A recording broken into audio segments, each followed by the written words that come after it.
hamıya salamlayıram. Yeni təhvil verdiyiniz işi sizlə bölüşmək istəyirəm. Bax, belə bir maraqlı işdir. Allah mübarək eləsin. Hə, bir ağsaqqal bir görə nə deyir? Ağsaqqal nətərdir? Allah əlin ayağın yorulmasın, ha usta. Allah Bu razı evdə, olsun. bu vurduğum şeydə, Umanlıqda, Kuxrada, Merder, Nəlanın böyük toyunu görüm ya Rabbi. İnşallah, inşallah, inşallah. Ya Rabbi, ya Rabbi. Allah xeyri bərəkət eləsin. Nəlanın böyük toyunu görüm. Amin, amin ağsaqqal, amin, amin. Biz də ağsaqqalın duasına qoşuluruq. Biz də arzuluyoruz ki, ağsaqqal burada nəvələrini, nəticələrini inşallah ki, toyunu görsün. Belə ancaq bu qapıya xeyri şəkəli.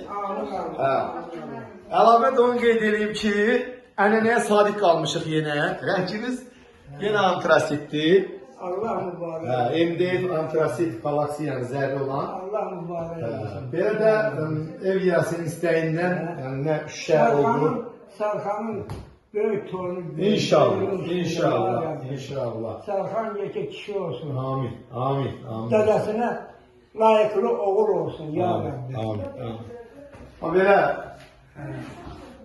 yenə həmçinin vakum raylardan, vakum petlələrdən, belə bir penal yığdıq, şkaf. Ev yiyəsinin məsləhət gördü, belə. Mətbəx mebel, xuna. Maya hələ ki,